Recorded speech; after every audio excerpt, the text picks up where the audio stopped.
Hari ini saya mau berbicara kepada kita tentang the power of unity, ya. Ada kuasa di balik kesatuan hati kita, ya. Ini sangat-sangat penting dan berarti sebab bukan banyaknya orang baru sehati, tetapi Tuhan bilang sekelompok orang yang ada juga. Kalau kita mulai dari kelompok kecil itu sehati, maka Tuhan akan memberikan pertumbuhan menjadi besar. Jadi dari kecil kita harus betul-betul bersatu dulu, ya. Nah, saya sangat percaya bahwa di dalam kita berkeluarga itu juga harus ada kesatuan hati. Baru berkat Bapa mengalir di dalam rumah tangga dan keluarga kita. Di dalam kita membangun usaha juga begitu. Mulai dari pemimpin dengan seluruh staf karyawan bersatu dulu. Baru Tuhan akan mencurahkan berkat dan memberkati apa yang kita kerjakan. Di gereja juga begitu, bersatu dulu. Baru Tuhan limpahkan anugerah kasih karunia-Nya bagi kita. Jadi kuncinya adalah bersatu. Ya, mari kita lihat firman Tuhan. Mazmur 133 ayat 1 sampai dengan ayat yang ketiga. Mazmur 133 ayat 1 sampai dengan ayat yang ketiga. Firman Allah berkata demikian. Nyanyian ziarah Daud. Sungguh alangkah baiknya dan indahnya apabila saudara-saudara diam bersama dengan rukun. Seperti minyak yang baik di atas kepala, meleleh ke janggut, yang meleleh ke janggut Harun dan ke leher jubahnya.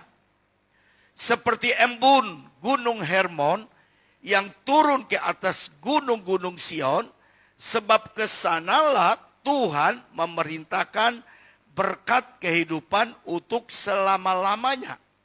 Nah, kalau Bapak Ibu pergi ke Israel, ada satu tempat yang namanya Gunung Hermon.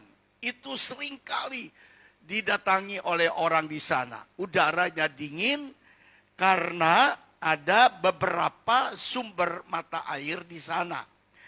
Jadi tempat itu subur sekali dan ada salju juga. Yang datang pada bulan Februari, Maret itu salju yang luar biasa di Gunung Hermon itu. Nah, Alkitab berkata, Gunung Hermon ini, dia satu gunung yang luar biasa, dan tiap pagi ada embun terus. Nah, embun itu bukan hanya untuk Gunung Hermon saja, tapi juga ada pada gunung-gunung yang lain, Gunung Sion. Jadi, ketika Gunung Hermon diberkati, gunung-gunung di sekitarnya juga diberkati Tuhan. Jadi, saya mau katakan bahwa betapa indahnya Daud menulis ini kepada kita. Dan Daud berkata begini kepada kita. Alangkah indahnya. Jadi kalau kesatuan hati itu indah sekali. Alangkah baiknya. Wah. Jadi kalau kesatuan hati itu indah, kesatuan hati itu indah, ya. Jadi ini berkat Tuhan buat kita. Jadi berbicara tentang kesatuan hati merupakan satu yang mudah, suatu yang tidak mudah untuk diwujudkan. Sekali lagi berbicara tentang unity atau kesatuan hati merupakan suatu yang tidak mudah untuk diwujudkan. Perlu ada upaya kita, perlu ada usaha dari kita. Tentunya perlu juga ada pengorbanan.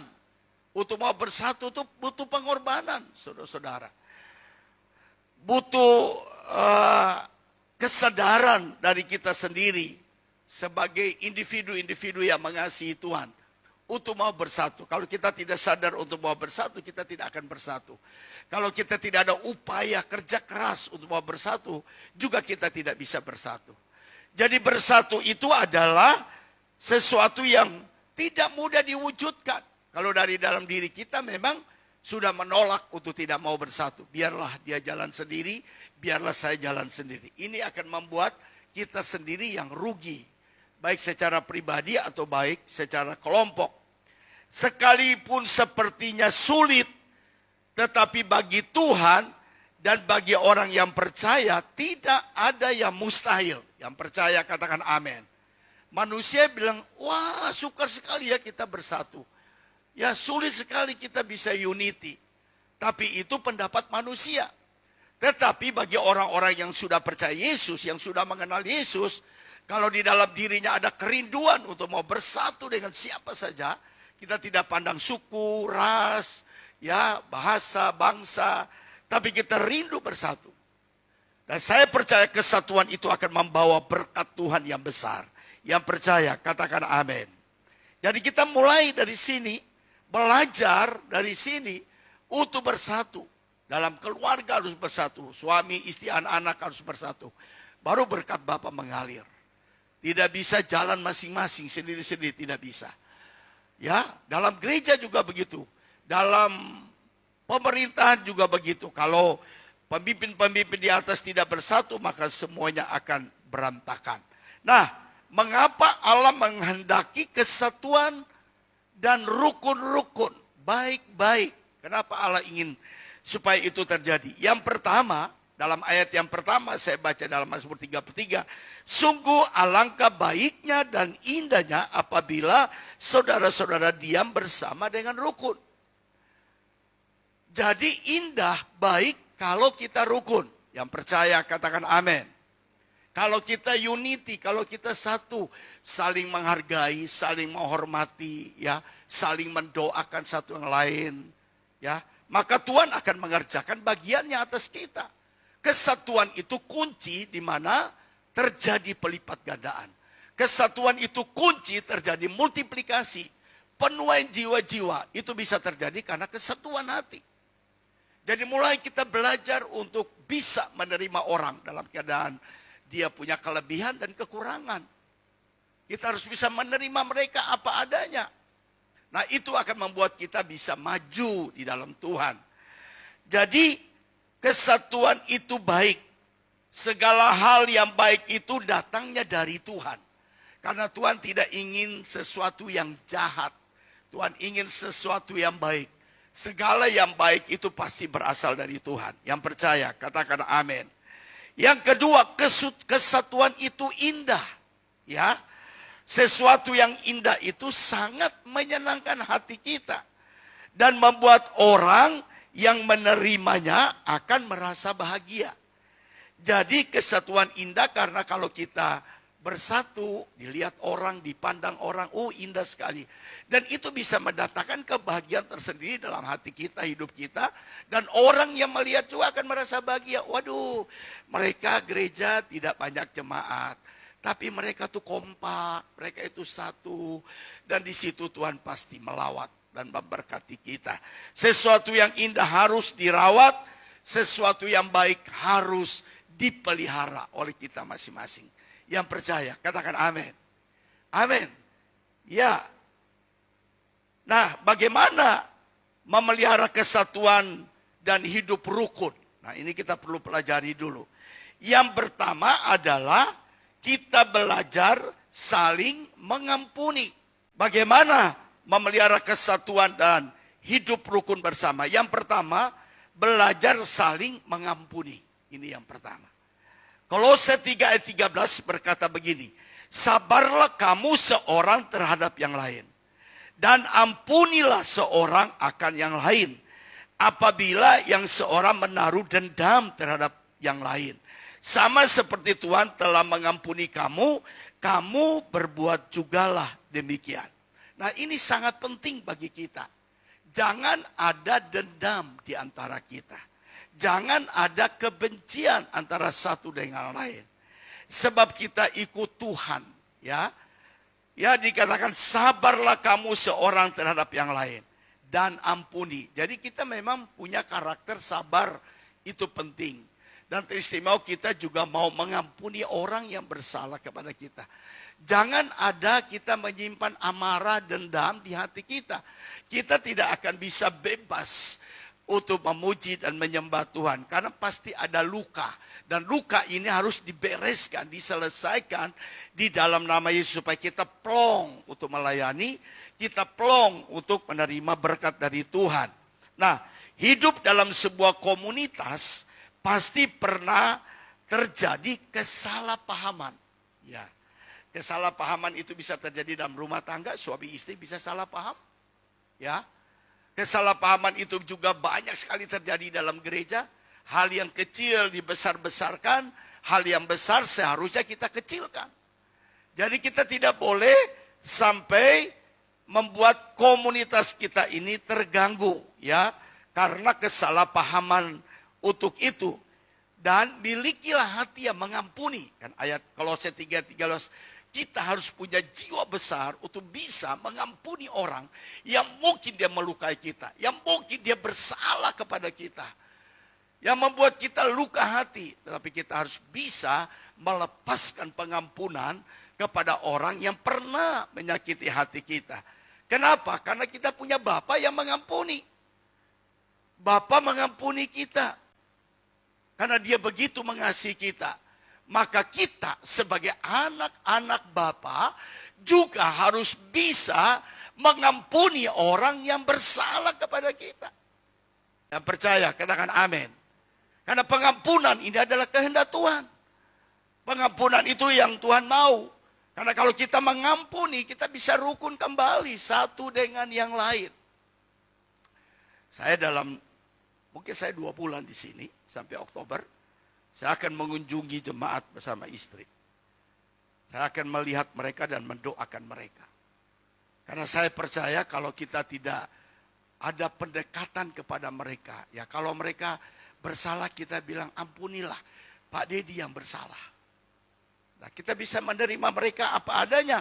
Hidup dalam sebuah komunitas pasti pernah akan ada terjadi kesalahpahaman. Untuk itu kita harus memiliki hati yang penuh pengampunan seperti Yesus.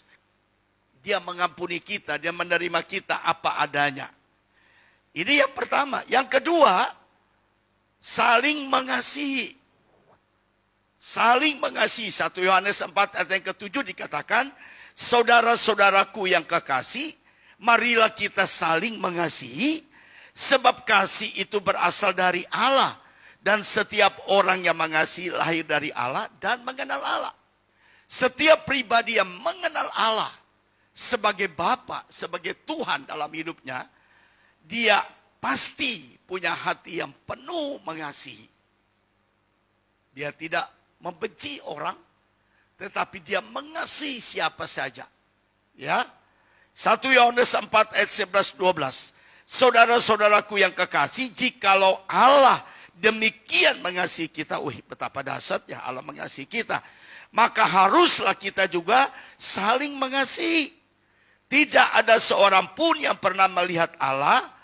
Jika kita saling mengasihi, Allah tetap di dalam kita dan kasihnya sempurna di dalam kita. Jadi saya sangat percaya sekali, kasih Allah itu mendiami hati kita yang paling dalam. Dan Tuhan ingin supaya kasih Allah itu tercermin keluar kepada sesama kita, kepada orang lain, kepada keluarga kita, kepada sahabat kita, kepada teman-teman kita. Dan kasih itu kita harus tebarkan, ya, tebarkan kepada orang-orang di sekeliling kita. Dan kalau orang melihat kita punya kasih, maka dia juga akan datang mencari Tuhan yang ada dalam diri kita, yang sumber kasihnya itu luar biasa. Ya, jadi saling mengasihi. Kalau kita tidak mengampuni, kalau kita tidak mengasihi, yang terjadi apa? Perpecahan.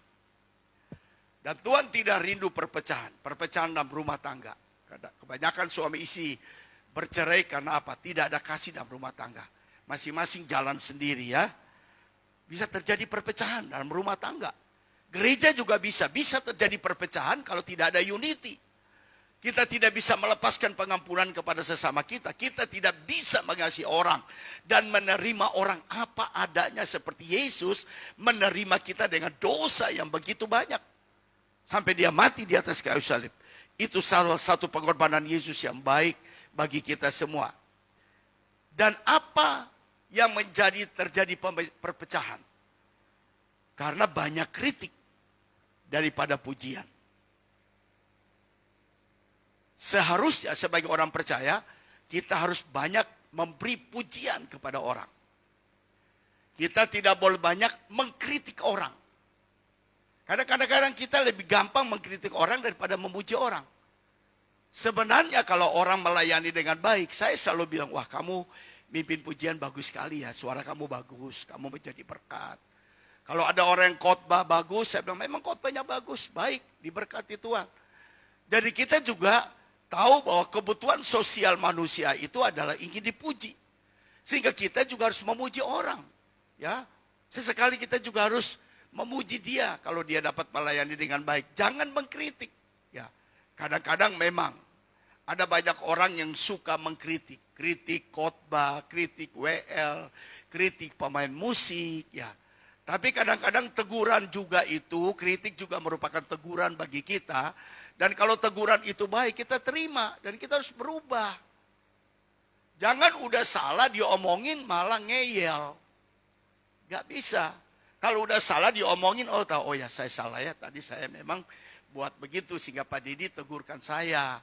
Saya mesti berubah. Dan itu sesuatu yang baik. Bukan untuk kita, untuk Pak Didi. Tapi untuk kepentingan dia sendiri. Sehingga dia bisa maju di dalam Tuhan. Jadi penyebab perpecahan itu seringkali karena kritik daripada pujian. Kalau kita datang ke gereja, kita kritik orang, oh, orang nggak akan betah di gereja, dia akan pergilah.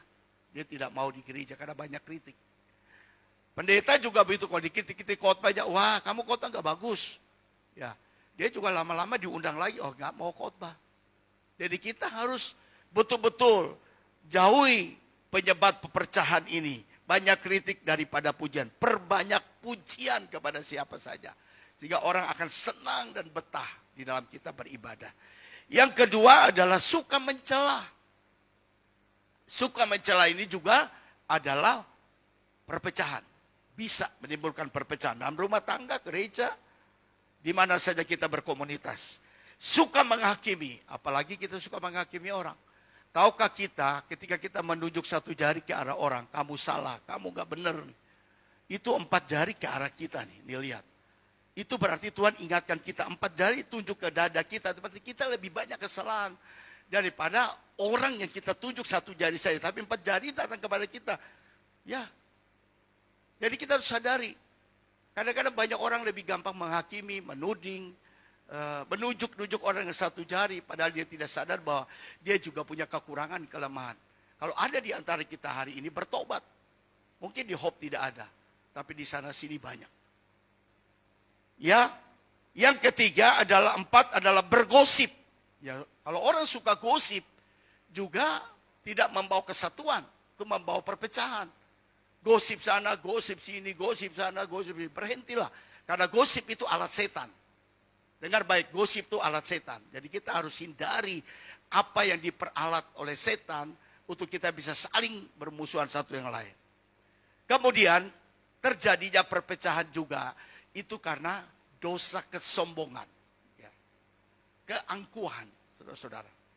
Banyak orang sombong, saudara-saudara. Sebenarnya Tuhan ingin kita rendah hati.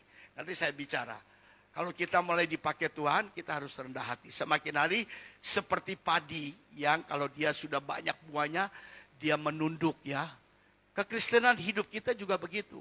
Semakin kita dipakai Tuhan, kita harus rendah hati. Hati hamba, humble. Hati hamba itu seperti keset. Keset kalau kita taruh di rumah, diinjak-injak terus kotoran ditaruh di situ, dibersihin baru kita masuk. Hamba Tuhan juga harus siap untuk diolok, dicela, dicerca, dimaki. Ya memang kita hamba. Hamba harus bisa menerima itu semua.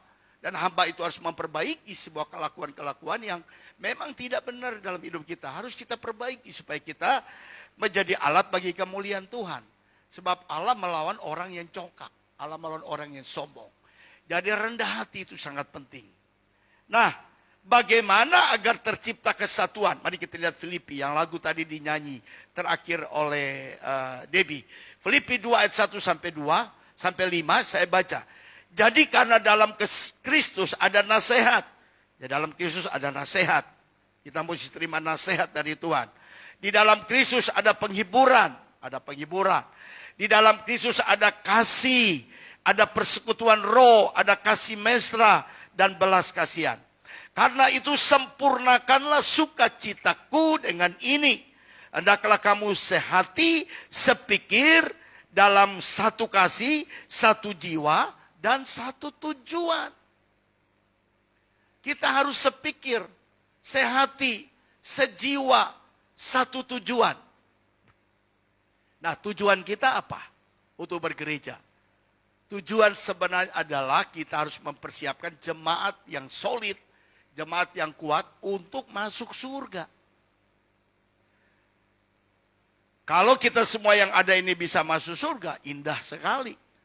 Daripada penuh orang tapi nanti awalnya mereka tidak masuk surga. Rugi sekali. Itu sebabnya saudara-saudara, di tempat kita ini ada pengajaran tentang pemuridan. Di samping kita dengar khotbah, tapi ada pemuridan untuk pertumbuhan rohani kita. Ya, ayat yang ketiga dikatakan, dengan tidak mencari kepentingan sendiri. Ya, melayani tidak boleh mencari kepentingan sendiri, atau puji-pujian yang sia-sia. Sebaliknya hendaklah dengan rendah hati, hati hamba, yang seorang menganggap yang lain lebih utama daripada dirinya sendiri. Orang lain lebih penting dari kita. Dan janganlah tiap-tiap orang hanya memperhatikan kepentingan diri sendiri, tetapi kepentingan orang lain juga. Nah, orang yang suka mementingkan dirinya sendiri itu egois. Tapi kalau kita mementingkan orang lain, memperhatikan orang lain, care kepada orang lain, peduli kepada orang lain, itu Tuhan senang. Jadi kalau ada satu jiwa yang datang minggu ini, kemudian minggu depan gak datang, kita harus datang ke dia. Doakan dia, perhatikan dia, care sama dia. Tanya sama dia kenapa gak ke gereja. Nah, kalau kita bisa lakukan ini, saya pikir jemaat akan semakin hari makin bertambah, bertumbuh di dalam Tuhan. Tetapi kepentingan orang lain juga. Jadi jangan mementingkan diri kita sendiri, tapi kepentingan orang lain. Hendaklah kamu dalam hidupmu bersama menaruh pikiran dan perasaan yang terdapat juga dalam Kristus Yesus. Jadi bagaimana supaya kita bisa menciptakan kesatuan hati itu? Tentunya ada banyak kiat-kiat yang firman Tuhan kata. Yang pertama adalah tindakan dari tiap pribadi. Kita semua ini. Ya, apa yang harus ada dalam setiap pribadi kita? Yang pertama, saling menasihati dengan lemah lembut. Kita harus saling menasihati. Kalau ada orang salah, kita nasihati dia. Oh, kamu ada di jalan yang gak benar. Kamu harus kembali kepada jalan yang betul. Kita harus bisa, jemaat Tuhan harus bisa saling menasihati satu yang lain. Sehingga orang itu sadar akan kekurangan dan kesalahannya. Jadi kita harus saling menasihati, kata Rasul Paulus. Nanti ayat yang lain bisa dibaca dengan jelas.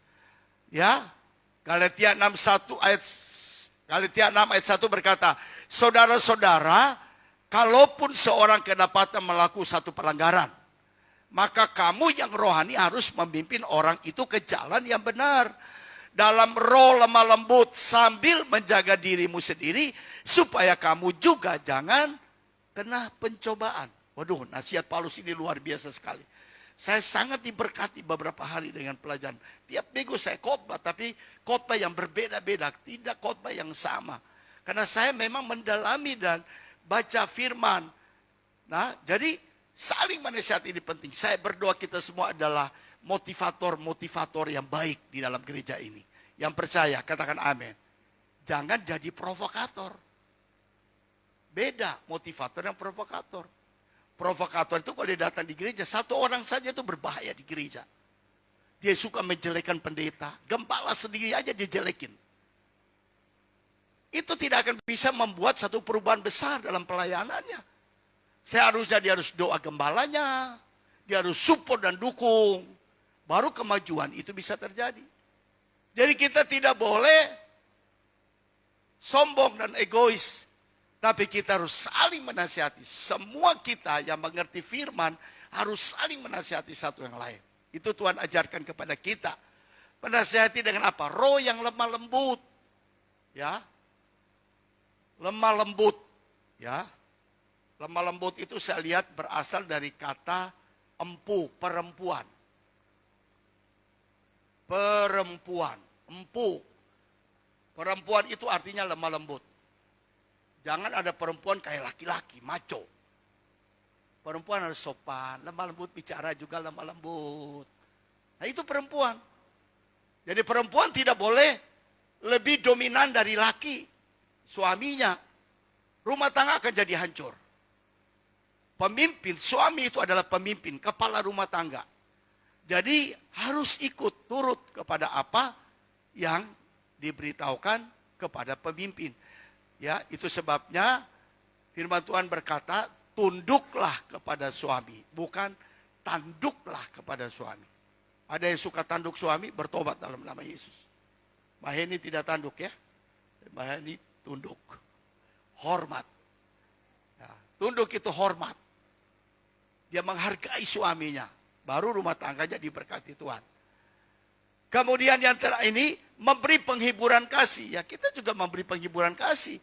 Kalau mereka lagi susah, lagi masalah, kita datang dan kasih Tuhan, memberikan penghiburan. Itu sebab kalau ada orang meninggalkan, kita datang. Untuk apa? Memberi penghiburan kepada keluarga mereka yang hilang, dipanggil Tuhan. Tapi kita memberikan penghiburan dengan kasih Tuhan yang ada dalam diri kita. Ya, memiliki persekutuan dengan Roh Kudus. Ya, kita harus membangun hubungan kita dengan Roh Kudus. Kemudian memiliki belas kasihan. Ini penting. Ya, saya mau katakan, melayani Tuhan tanpa belas kasihan itu tidak ada arti apa di hadapan Tuhan. Harus punya hati yang penuh belas kasihan seperti Yesus. Yesus 2000 tahun yang lalu melayani dengan hati yang penuh belas kasihan. Lihat orang sakit dia sembuhkan, orang tuli dia doakan, ya, orang lumpuh, orang buta dia lakukan dengan penuh kasih, ya. Orang sakit ayan, sakit panas, Yesus sembuhkan dengan belas kasihan. Nah itu sebabnya hari ini pada zaman akhir ini kita harus berdoa sungguh-sungguh minta supaya apa? Roh belas kasihan Tuhan itu ada pada kita. Kalau kita semua punya roh belas kasihan, maka kita akan peduli kepada jiwa-jiwa yang terhilang. Di kota Kupang ini masih banyak ada orang-orang yang belum percaya Yesus. Kalau kita punya hati yang penuh belas kasihan, maka kita akan mendoakan mereka, menasihati firman buat mereka, menginjili mereka, memenangkan jiwa bagi mereka, supaya mereka jangan binasa. Dan kita semua teman-teman yang ada di sini, bawalah dia datang. Tugas kita hanya ajak saja ke gereja. Saya percaya kalau dia sudah di gereja aman. Pendeta siapapun yang khotbah di sini, saya percaya dia pasti menerima berkat. Bukan saya, bukan Ibu Lucy, bukan Billy, bukan juga Debbie, bukan Henry, tapi siapa pendeta yang Tuhan taruh di tempat ini, berdiri di mimbar yang kudus ini, Tuhan sudah urapi dia. Pada waktu dia khotbah, dia juga sudah mempersiapkan firman dengan baik, tidak asal-asal dia khotbah. Dan kita pasti diberkati oleh Tuhan. Amin. Ada banyak orang yang perhatikannya gembala dulu, gembala yang khotbah, gak usah. Ini waktunya untuk kita harus meregenerasi, memberi kesempatan kepada yang muda-muda untuk bergerak. Jadi kita harus memiliki belas kasihan. Hari ini berdoa sama Tuhan, taruh hatiku hati yang penuh belas kasihan untuk jiwa-jiwa. Tapi tidak hanya sekadar kita omong saja, tapi kita praktekkan, kita lakukan. Sehingga banyak orang diselamatkan oleh Tuhan. Minggu lalu saya di Surabaya 4 hari. Saya khotbah di Surabaya. Surabaya Timur, Surabaya Barat. Pendeta-pendeta kumpul di sana, saya kasih seminar bagi mereka. Membangkitkan gairah mereka. Suami istri pendeta-pendeta, gembala-gembala dari berbagai denominasi. Mereka tekun dari jam 9 sampai jam 2 siang. Duduk mendengar apa yang kita ceramahkan kepada mereka. Jadi karena kita juga mengasihi mereka. Ada sesuatu yang dari kita yang kita punya, kita bisa berikan kepada mereka. Nah itulah, kalau kita punya hati yang penuh belas kasihan, kita bisa melakukan. Walaupun gembala-gembala itu gembala-gembala garis depan, ya. Jadi mereka punya jemaat paling-paling 30, 40, 50. Ya, tapi mereka gereja berbeda-beda dari denominasi.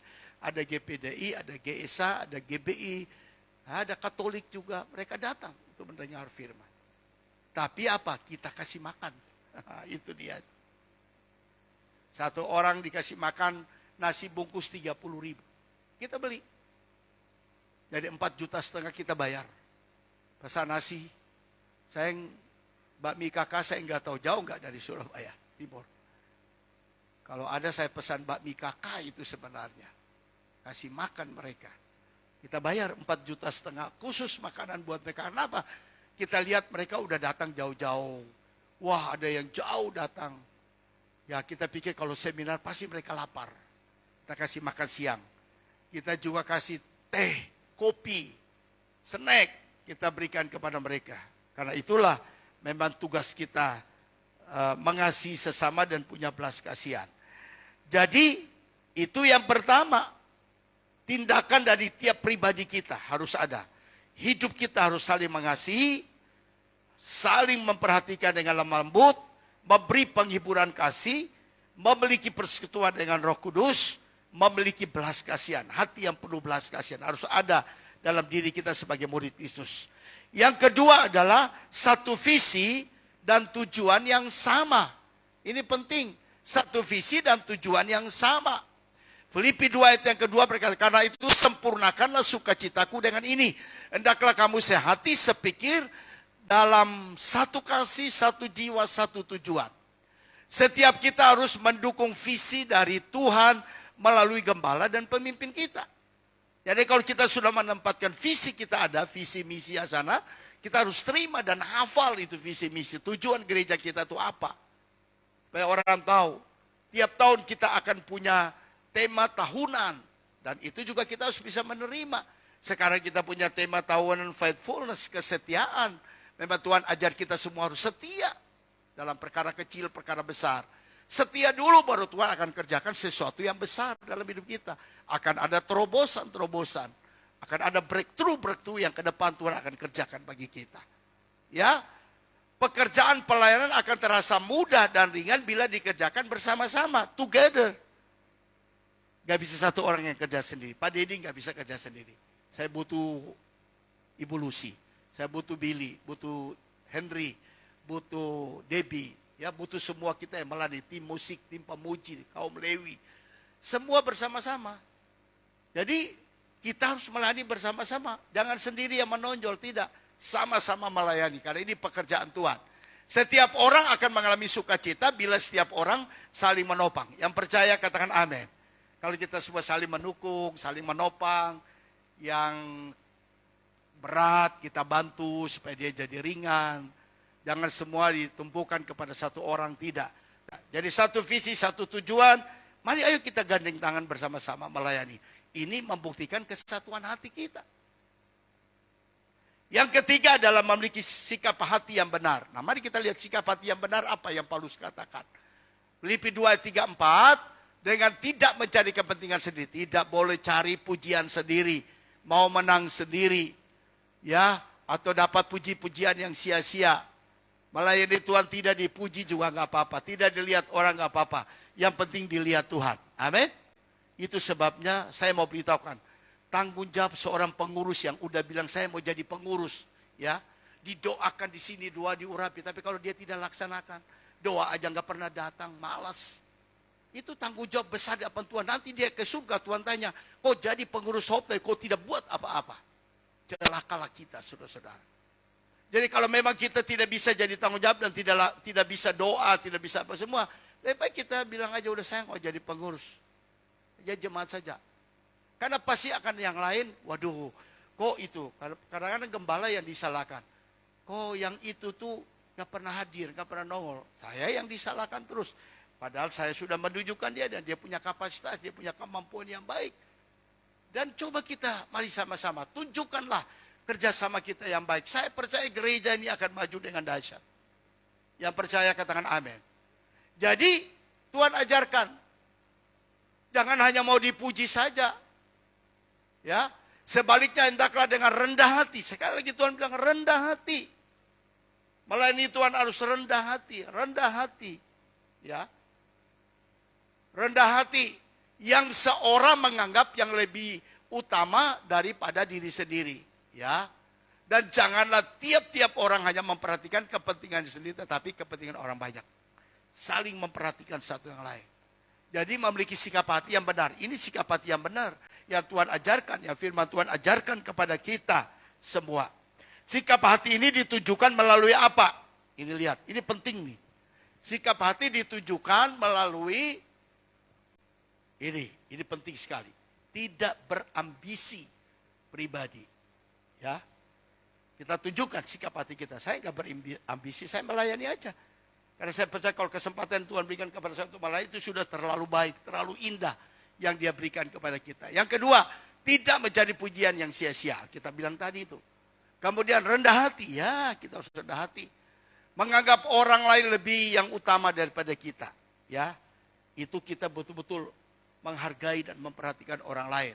Tidak egois atau mementingkan diri sendiri. Nah, ini kita harus miliki sebagai jemaat, sebagai warga gereja, sebagai hamba Tuhan. Kalau ini ada pada kita, maka saya percaya kita semua akan melayani Tuhan dengan baik. Yang terakhir, nah bagaimana agar tercipta kesatuan? Ya, yang keempat adalah miliki pikiran dan perasaan seperti Kristus. Ya, Filipi 2 ayat 5, hendaklah kamu dalam hidupmu bersama menaruh pikiran dan perasaan yang terdapat juga dalam Kristus Yesus. Pikiran yang jelas dalam Kristus itu apa? Ya, dia seorang pribadi Yesus, dia seorang rendah hati. Melayani Tuhan rendah hati. Ya, dia harus setia, taat sampai mati. Ya, kita semua ini setia, taat sampai mati di dalam melayani Tuhan. Yang ketiga, kita punya kasih yang ada dalam diri kita. Coba kita lihat, kasih itu apa yang ada dalam diri kita, harus kita kembangkan. 1 Korintus 13 ayat 4 sampai 7. 1 Korintus 4, 13 sampai 7. Ya, kasih itu sabar. Adakah kita orang yang sabar? Ya, kalau kita masih kurang sabar, doa Tuhan, kasih saya hati yang sabar. Biasa wanita tuh lebih tidak sabar dari laki-laki. Ya, harus sabar. Ya, ya, kasih itu sabar, kasih itu murah hati. Murah hati, suka memberi tumpangan kepada orang lain. Kalau orang nggak punya murah hati, tidak mungkin dia akan mau memberi. Ya, murah hati. Ya, kemudian apa? Tidak cemburu. Ya, kalau orang lain dipakai Tuhan, jangan cemburu. Kita doain orang itu. Ya, kemudian ia tidak memegahkan diri dan tidak sombong. Nah, ini hati-hati. Banyakkan orang kita kadang-kadang lupa. Hanya kita jadi sombong. Nggak boleh. Ya. Ia tidak melakukan yang tidak sopan. Tidak mencari keuntungan diri sendiri. Itu kasih. Ia tidak pemarah. Tidak boleh ada yang suka marah. Ya, pemarah.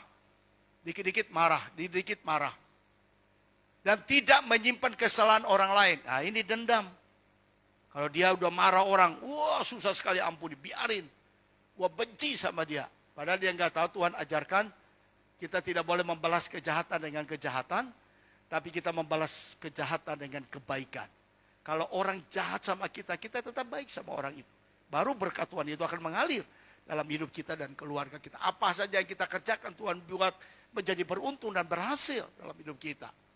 Ya, jadi luka-luka lama semua tetap dikubur. Tidak boleh ada lagi. Memulai sesuatu yang baru. Ia tidak bersuka cita karena ketidakadilan. Ya.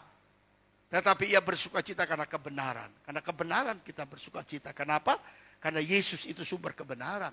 Sehingga kita juga bisa memberikan sukacita yang lahir dari kebenaran hati kita kepada orang lain. Ia menutupi segala sesuatu. Ya. Ada rahasia-rahasia tertentu yang dia kalau tidak perlu disampaikan kepada orang lain, jangan sampaikan orang lain. Dia saja yang tahu. Dia menutupi semua rahasia-rahasia. Rahasia gereja, rahasia pelayanan, rahasia pribadi. Ya, itu ada kasih.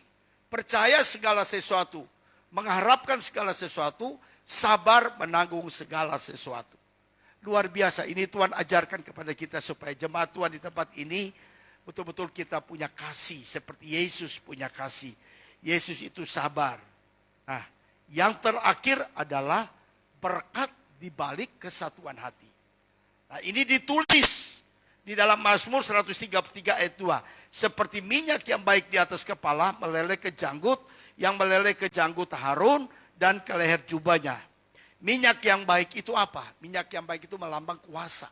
Ya, Roh Kudus itu dilambangkan minyak, anggur, burung merpati. Nah, minyak ini melambangkan kuasa. Ya, pengurapan yang dikerjakan oleh Roh Kudus. Ya, itu sebabnya kalau kita doa pengurapan, untuk apa? supaya kita disegarkan kembali dengan kuasa Roh Kudus untuk kita bisa melayani Tuhan. Karena kadang-kadang kita ada pada titik yang lemah. Tapi kalau kita didoakan kembali, kita bangkit, kita segar lagi. Nah, dalam kesatuan roh, itu Roh Kudus yang mengerjakan kesatuan. Kita tidak bisa membuat kita bersatu, tapi kalau kita terbuka untuk kuasa Roh Kudus mengerjakan itu, maka kita akan bersatu. Ya, ada pengurapan baru, ada anggur baru tercurah dalam diri kita, ada berkat-berkat yang baru. Kan di sini dikatakan, kesanalah aku memerintahkan berkat. Jadi kalau barokah, ya kalau dalam bahasa Arab, berkat itu barokah. Jadi kalau kita rukun-rukun, Tuhan akan memerintahkan berkat turun atas hidup kita. Kat, berkati Debbie. Karena dia setia. Dia bersatu. Kat, berkati Hope. Karena Hope itu semuanya bersatu. Jadi berkat Tuhan itu diberikan. Mulai dari mana? Dari kepala Harun. Turun ke janggutnya. Turun ke jubah lehernya. Itu bicara apa? Berkat Tuhan mengalir dari atas. Tidak ada berkat Tuhan itu datang dari bawah. Berkat Tuhan selalu dari atas. Kita boleh kerja mati-matian. Kerja keras. Tapi kalau bukan Tuhan yang memberkati kita, sia-sialah apa yang kita kerjakan. Berkat itu datang dari sumber berkat. Kalau kita cari sumber berkat, maka berkat itu akan Tuhan berikan kepada kita. Buka toko juga begitu. Tuhan, aku serahkan toko ini ke dalam tangan Tuhan. Aku percaya Engkau sumber berkat. Engkau akan mengirim para langganan datang untuk memberkati. Jadi kalau bukan Tuhan yang memberkati hidup kita, sia-sia. Lu banting tulang, lu kerja mati-matian juga percuma. Dan Tuhan memberkati orang yang bekerja itu harus jujur. Kalau kita kerja jujur, melayani jujur, dengan sikap hati yang benar, Tuhan akan memberkati kita. Kan Alkitab berkata 2-3 orang saja. Yang sehati, sejiwa, sepikir, setujuan. Tuhan pasti memberkati kita semua. Yang percaya, katakan amin. Amin. Mari kita semua bangkit berdiri. Haleluya.